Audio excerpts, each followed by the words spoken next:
నిజంగా చాలా హ్యాపీగా ఫీల్ అయ్యాను, చాలా ఎంజాయ్ చేశాను. మీకన్నా కూడా నేను బాగా ఎంజాయ్ చేశాను. ఎందుకంటే డిసెంబర్ నెల వస్తుందంటే మేము ఎక్కడ ఉన్నా సరే క్రిస్మస్ వస్తాయి, మనం వెళ్ళిపోవాలి అని మీకన్నా ముందుగా మేము ఎదురు చూస్తున్నాము.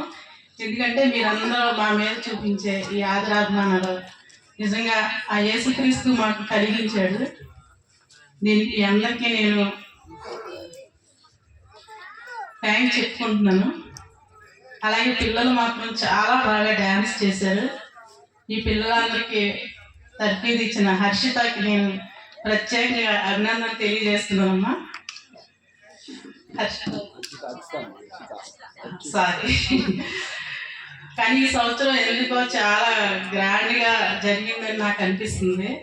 అంటే ప్రతి సంవత్సరం కూడా బాగా జరుగుతుంది, కానీ ఈ సంవత్సరం ఎందుకో చాలా చాలా అసలు ఆ రెండు కన్నులు సరిపోనంత గ్రాండ్గా జరిగింది. జాన్ బాబు గారికి నేను ప్రత్యేకంగా నమస్కారాలు తెలియజేస్తున్నాను. మీరందరూ ఆదరాభిమానాలు ఎప్పటికీ ఇలానే ఉంచాలని ఆ జీసస్ నేను కోరుకుంటూ హ్యాపీ క్రిస్మస్, మేరీ క్రిస్మస్. అలాగే మీ అందరికీ రాబోయే సంవత్సరానికి గ్రీటింగ్ చెప్తూ నూతన సంవత్సర శుభాకాంక్షలు తెలియజేసుకుంటున్నాను.